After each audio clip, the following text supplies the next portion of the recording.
নমস্কার, আপনারা দেখছেন এখন দাসপুর বার্তা। তীব্র তাপদাহে পথযাত্রীদের পাশে ঘাটাল মহকুমা রেডক্রস সোসাইটি। 2রা June global hot reaction day উদযাপন হয়েছে ঘাটাল সেন্ট্রাল বাস স্ট্যান্ডে। এর উদ্যোগে ছিল ভারতীয় রেডক্রস সোসাইটির ঘাটাল মহকুমা শাখা। এদিন পথযাত্রীদের তীব্র তাপদাহের ক্লান্তি নিরসন ও জীবন সুরক্ষায় গুড় ছোলা সহ ওআরএস জল প্রদান করা হয়েছে।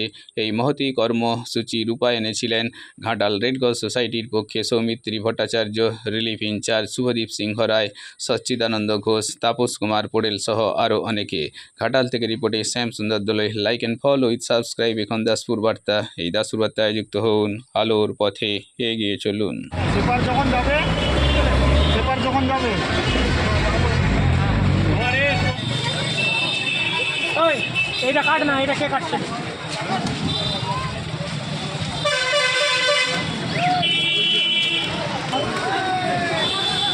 কিছু বলবি না দিয়েছে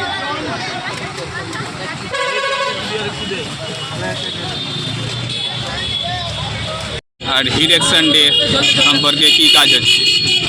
আজকে ভারতীয় রেডক্রস সোসাইটি ঘাটাল মহকুমা শাখার পক্ষ থেকে এই অ্যাকশন ডে পালন করা হচ্ছে। গোটা বিশ্ব জুড়েই হচ্ছে, আমাদের জেলাতেও হচ্ছে।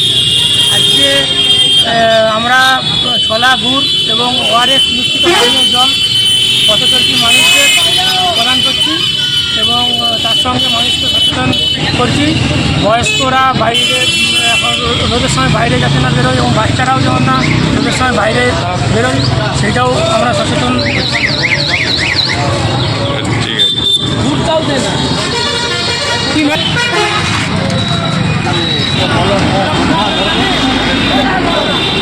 করে আমরা পথচারী এবং গাড়ির ড্রাইভারদেরকে আমরা ওআরএস দিচ্ছি, গুড় খেলা খাওয়াচ্ছি।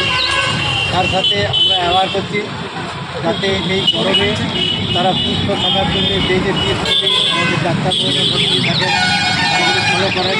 তারা যাতে এই তাপদাহের সময় বাইরে কম বেড়ান করে যাতে ঘরে করেন, জল বেশি খান এবং হালকা পোশাক, লাইট পোশাক, ছেলে মেয়েদের দিকে যাতে নজর রাখেন, তারা যাতে এই গরমে বেশি কিছু না করে এবং যাতে তারা ঠান্ডা জায়গা থাকে তার জন্য যাতে বাঁচেন। এই আইনগুলো আমরা চাচ্ছি সবাই আপনারা জেনে আপনারা বাড়িতে অ্যাপ্লাই করুন যাতে আমরা সবাই সুস্থ থাকি। তার জন্যে বিশ্ব থেকে যে আজকে হিট অ্যাকশন ডে চালু করা হয়েছে বিশ্ব রেডক্রস সোসাইটি থেকে, তার ব্র্যান্ড হিসাবে ইন্ডিয়ান রেডক্রস সোসাইটির শাখা হিসাবে ঘাটাল থেকে আমরা আজকে বিষয়ে আমি বাচ্চাদেরকে বেশিরভাগ করে বলবো, যারা বাচ্চারা যাতে বাইরে না বেরোয়, ছাতা মাথায় দিয়ে যাতে বাইরে যাতায়াত করে বাচ্চারা, ওই জন্য আমি সচেতন করতে এসেছি। বাচ্চারা বিশেষ করে বাচ্চাদের উপরে নজর রাখতে হবে মা বাবাদেরকে, এত রোদে গরমে না যায়। আর বয়স্ক মানুষরা যাতে না যায়, কেন এত সানস্ট্রোক হওয়ার চান্স বেশি আছে, যাতে না বেরোয়, ঘরে থাকলে ভালো হয়।